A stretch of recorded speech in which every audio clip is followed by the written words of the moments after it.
BRICS grouping has been proving to be a significant driver in changing the global order. While the BRICS nations and the BRICS members are agreed on the need to balance relations with Western powers, has being part of the BRICS grouping seen a shift in member country foreign policy?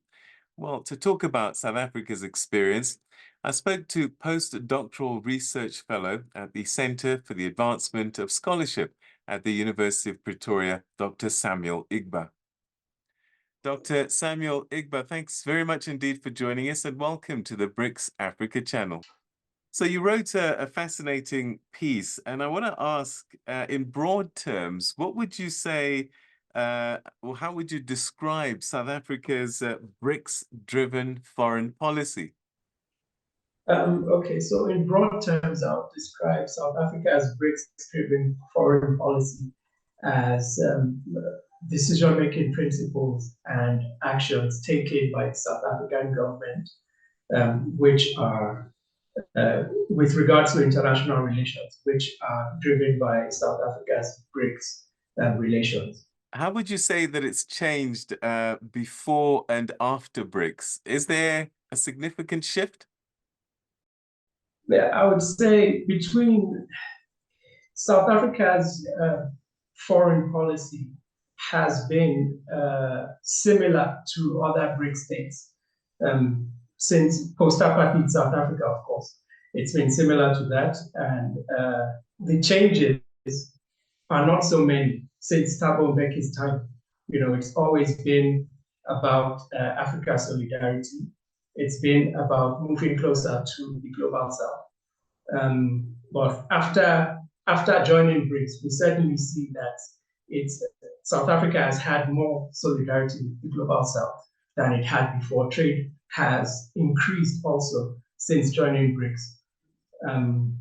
If we look at Thabo Mbeki's time in 2009 until 2008, we see that there was efforts to trade with or to do business with the global south. We saw IBSA, India, Brazil, and South Africa, which South Africa was a part of from 2003.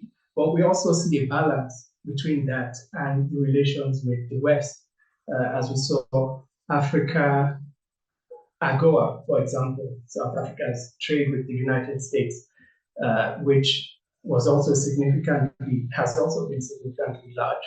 So it's more about the balance. That has been South Africa's foreign policy since 1999, post-apartheid South Africa, essentially.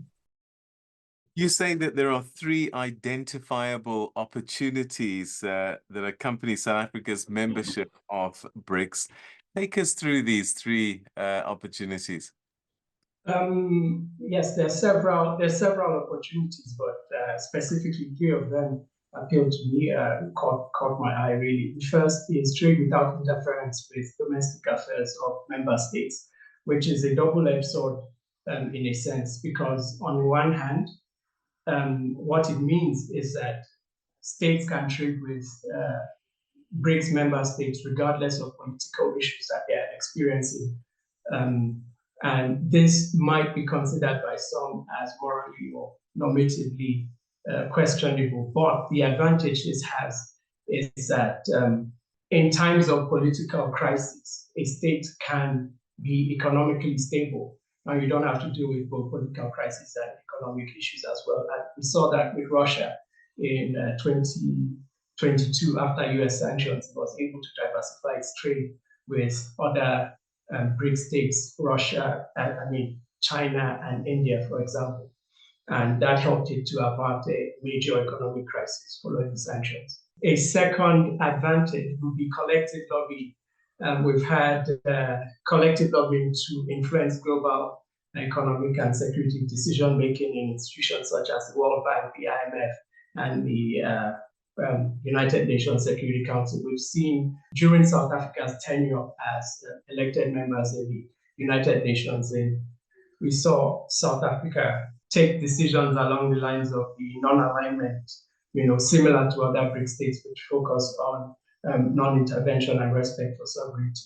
And then a third advantage that I see BRICS membership of South Africa's membership of BRICS would be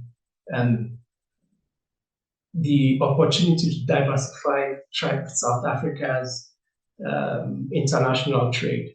We saw there's been a growth in South Africa's trade with BRICS states, growth around exports to BRICS states grew from around 7.1% from 2016 until 2022, and its total trade with BRICS in 2022 was about 21%, which is massive. And with the addition of new members, Ethiopia and Egypt also present great opportunities for that further diversifying trade.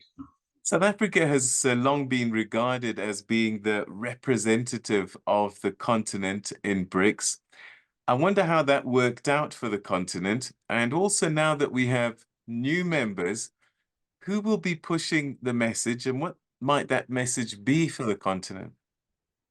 Okay, so there has not been a clear strategy for advancing Africa issues by South Africa in BRICS.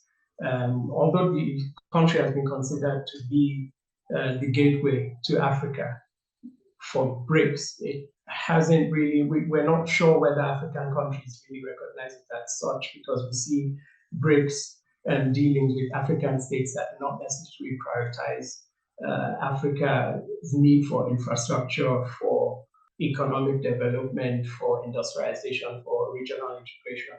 But we're hoping that with these new members, they'll be able to coordinate themselves and really focus on getting other BRICS members to really invest in these things that Africa needs. You've been speaking a lot about trade and the idea of intra-Africa BRICS trade. I am curious, though, if growth in trade between BRICS nations has happened as a result of membership of BRICS, or would this have happened anyway, especially when you consider new vehicles like the African Continental Free Trade Area Agreement? Take me through this intra-BRICS trade. Has it happened because of BRICS, or would it have happened anyway? The increase in intra-BRICS trade hasn't necessarily been as a result of any specific BRICS mechanism. It's largely been based as a result of rapid economic growth in individual member states. If we look at Russia and for example, the trade between Russia and China as it grew after the sanctions in 2022, it grew by about 29% from 2021, which was about $190 billion. And in the next year, in 2023, in the first 5 months, it grew also by around 40% from the previous year to about $90 billion. So this hasn't necessarily been because of something specific that BRICS did, but of course we can talk about the relationship between BRICS states, and because they were able to diversify because the relationship existed between BRICS states, for example. And then in terms of the Africa Continental Free Trade Agreement, we're yet to see what effects that will have on BRICS because it's not been fully implemented yet. All right, and perhaps finally, are there any other opportunities or challenges that you see for BRICS members going forward? In terms of opportunity, yes, the collective lobbying and the trade without interference, those are very good opportunities that I've already mentioned. And in terms of the challenges, the lack of the absence of the BRICS Secretariat, for example, is a huge challenge that I think should be sorted for issues of collective, for institutional memory, for example, and record keeping and coordination and all these other kinds of things. It's important for BRICS Secretariat to exist. And secondly, the fact that another challenge I think BRICS face is the fact that there is no, the only thing they have in common, these states, is really being economically disadvantaged in decision making, with the lack of a common language, a common heritage, a common proximity, geographical proximity, makes it difficult for them to coordinate and unified position. So these are the challenges, but overall, I think BRICS is a wonderful. Dr. Samuel Igba, it's been a pleasure talking to you. Thank you so, so much indeed for giving us your insights and thoughts on BRICS and foreign policy. Thank you for your time. Thank you very much, Peter. I'm very happy to have been able to do this. Thank you.